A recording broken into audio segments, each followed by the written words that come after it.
Segundo livro dos Reis, capítulo de número 6, versículo de número 15, diz a palavra: e quando o servo do homem de Deus havia se levantado cedo e saído, eis que um exército cercava a cidade, tanto com cavalos quanto com carruagens. E o seu servo disse a ele: meu mestre. Na verdade, o texto começa: ai, meu mestre. É alguém que já viu a derrota. É alguém que já está contaminado pelo desespero e pelo medo. Ai, meu mestre, como faremos? Na resposta, ou melhor, na indagação do servo, ele já declara o final da circunstância: como faremos? Então Eliseu respondeu: não temas, porque aqueles que estão conosco são mais do que aqueles que estão com eles.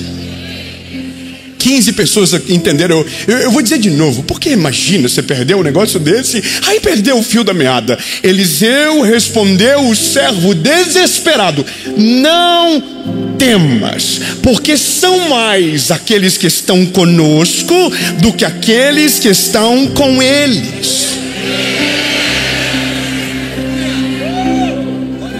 E não acabou. E Eliseu orou e disse: Senhor, te peço que abra os seus olhos para que ele possa enxergar. E o Senhor abriu os olhos do moço, e ele viu, e eis que o monte estava cheio de cavalos e carruagens de fogo.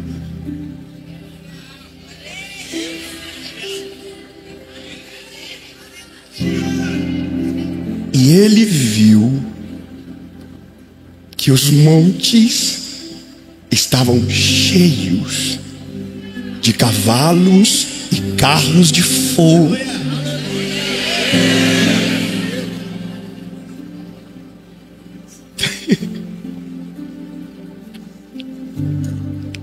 É muito doido que às vezes a gente acredita que Deus precisa mudar o cenário para devolver a nós a paz, que Deus precisa resolver a circunstância para que a gente volte a ter paz. Mas o que eu entendo com esse texto é que Deus não resolve a circunstância. Deus só faz aquele garoto enxergar o que ele não estava vendo. Ou melhor, acrescenta a visão dele para aquilo que ele não conseguiu ver. O olhar dele é carnal, o olhar dele é terreno, e o olhar terreno é desesperador. O que ele vê é um caos absoluto. Mas o que Deus tinha para que ele visse era transcendente, era maior, era sobrenatural, era muito mais incrível do que ele poderia imaginar. Então Deus não mudou o cenário, Deus só mudou a visão. Deus não resolveu a circunstância, Deus só alterou o ponto de vista. E entenda que na nossa realidade é exatamente igual. Às vezes nós estamos pedindo para que Deus mude a circunstância, e Deus está dizendo: eu não vou mudar a circunstância, mas se você quiser ver daquilo que eu estou vendo, se você quiser enxergar o que eu estou enxergando, se você quiser entender aquilo que eu planejei, você terá paz mesmo com a circunstância, sem mudar nenhuma vírgula.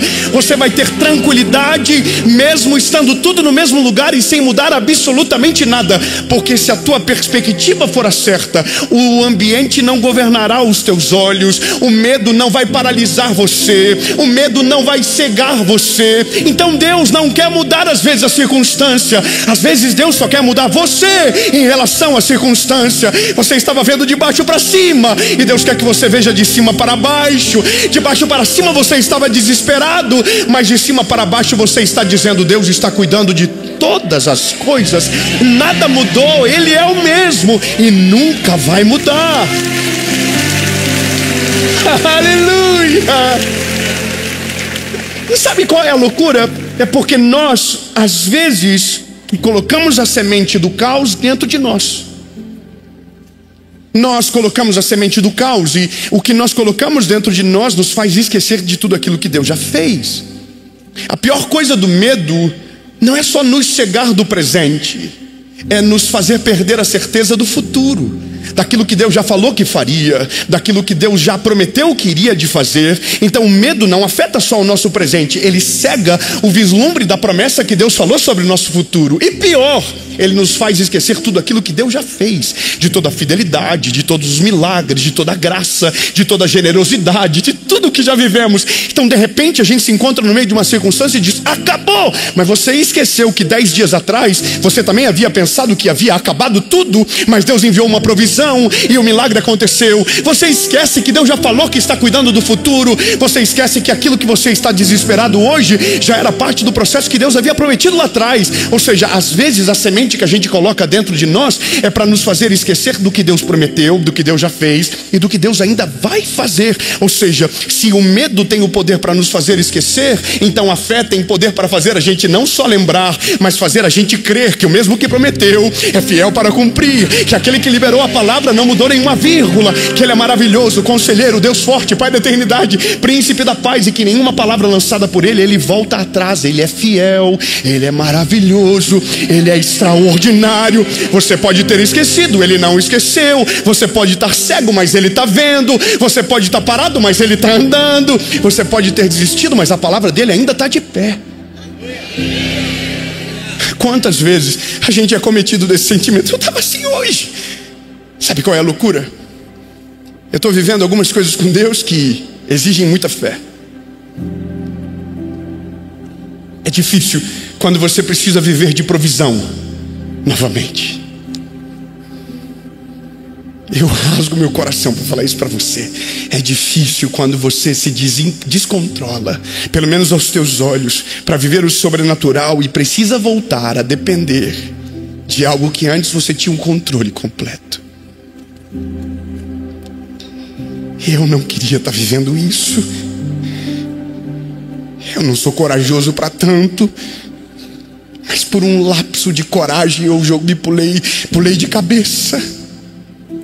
Só que algumas coisas começam a correr e me parece que de repente a gente precisa dar o nosso jeito, porque Deus não vai fazer. Que loucura isso, não é?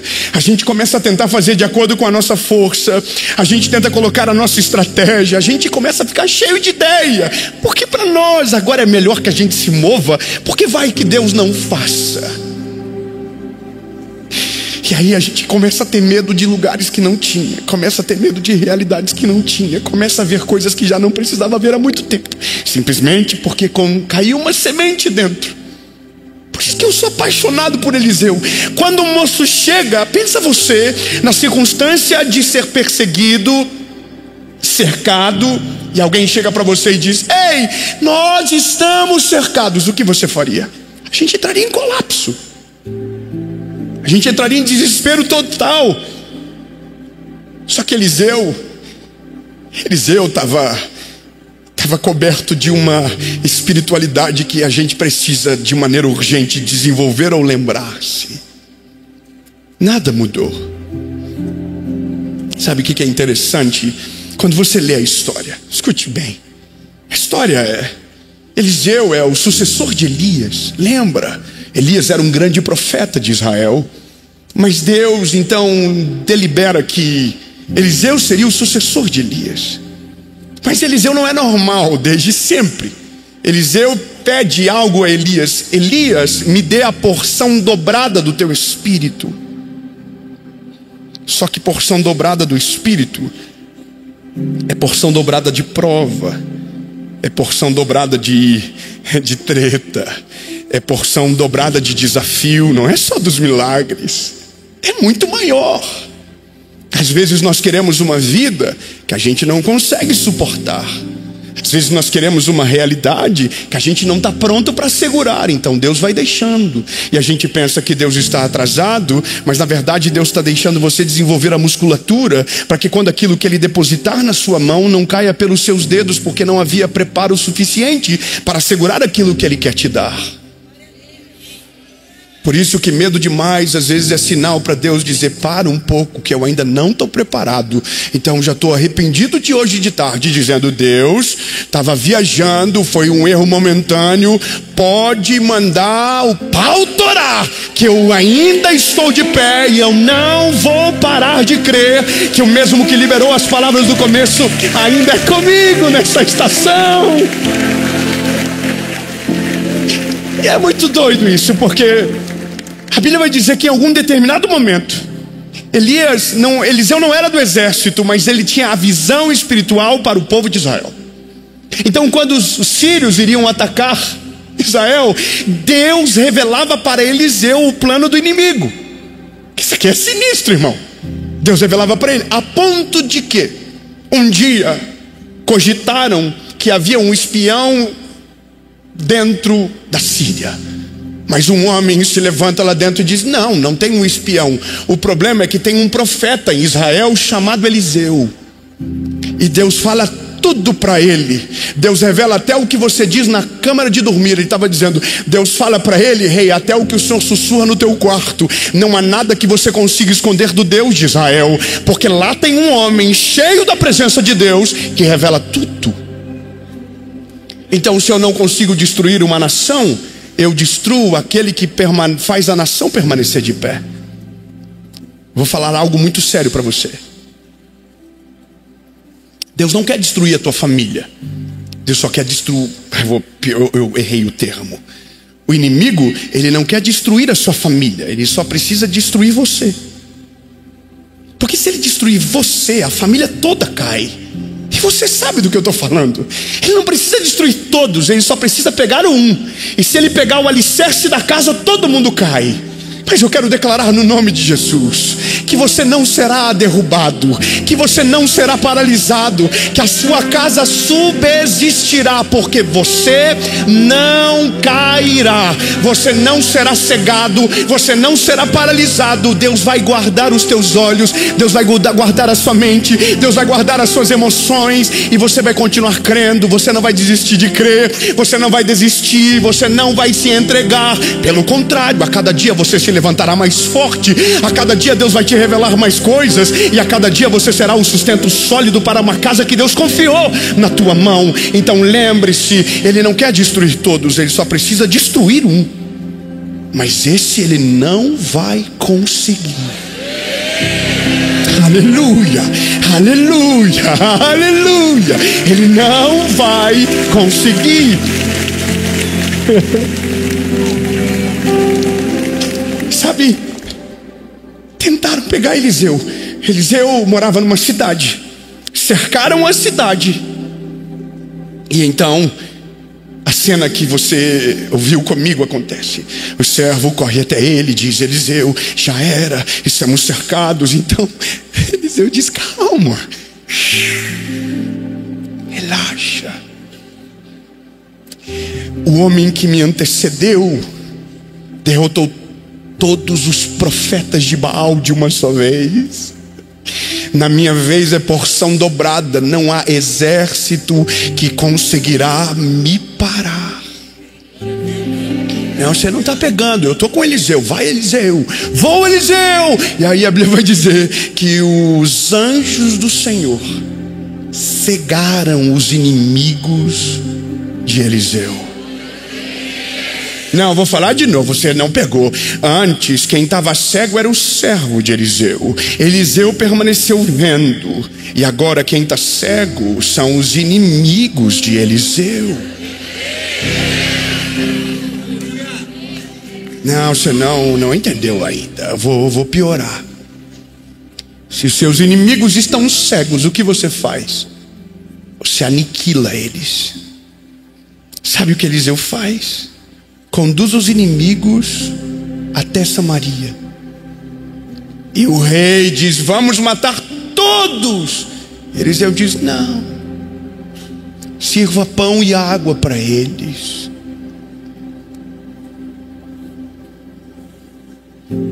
Eles estão cansados.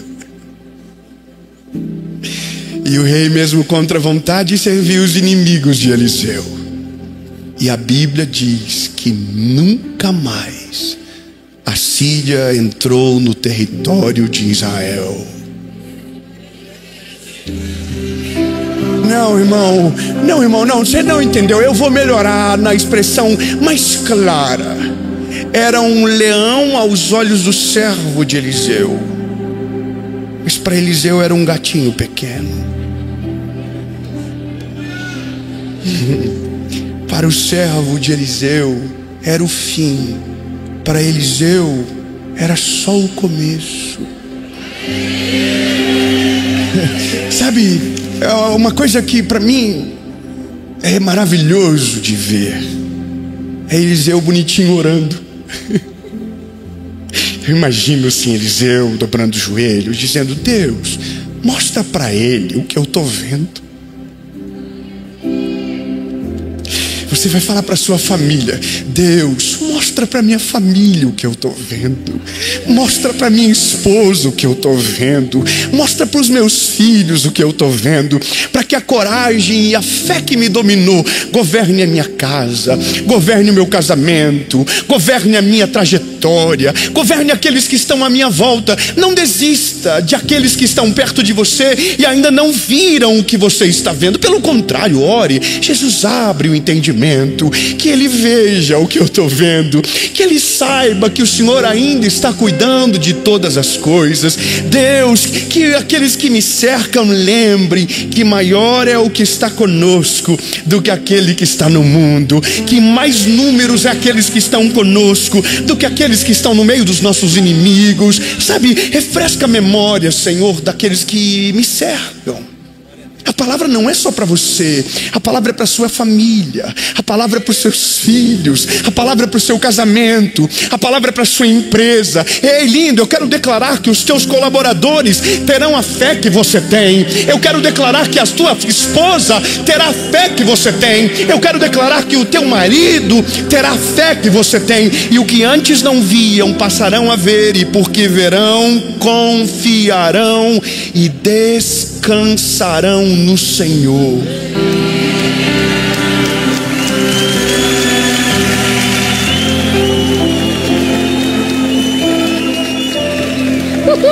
Eu estou perigoso, eu quero pregar mais. Mas eu tenho que terminar.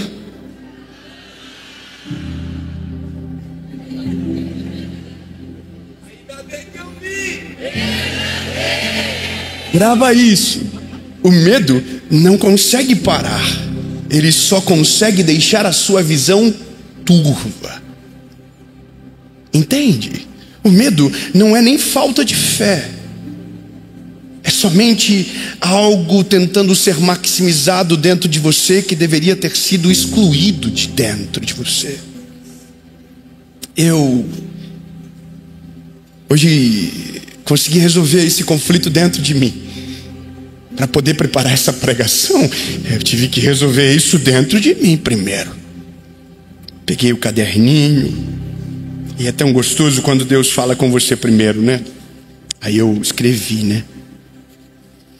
O título original da mensagem é: O medo está te cegando. Era o primeiro tema da mensagem. Aí eu sentei para escrever, escrevi: O medo está te cegando. E automaticamente o Espírito Santo falou comigo: viu? Não fui eu que mudei, é o medo que te governou. Não fui eu que saí de cena, é o medo que você deu lugar.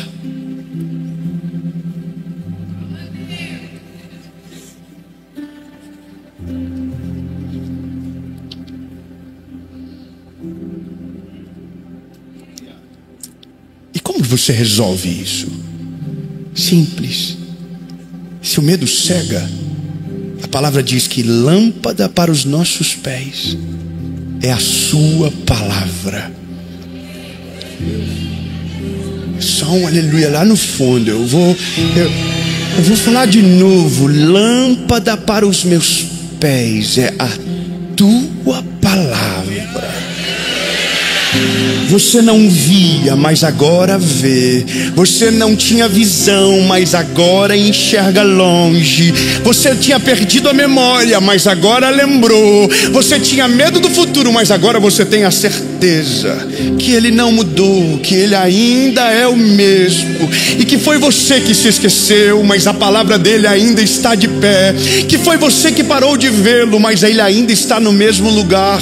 E quando somos iluminados pela palavra, aquilo que os nossos olhos estavam para baixo, de repente se levantam sobre o horizonte, e a paz que excede todo o nosso entendimento guardará o nosso coração e a nossa mente, e no nome de Jesus não seremos paralisados. Vamos seguir em frente e vamos vencer no nome de Jesus.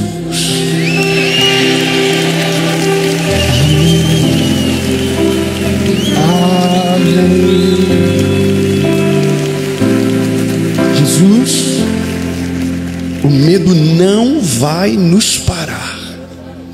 Nós declaramos com a autoridade que há no teu nome que iremos viver o fruto da tua palavra, que nós não nos sentiremos desamparados, sabe, esquecidos, ou talvez com dúvida daquilo que o Senhor já nos revelou.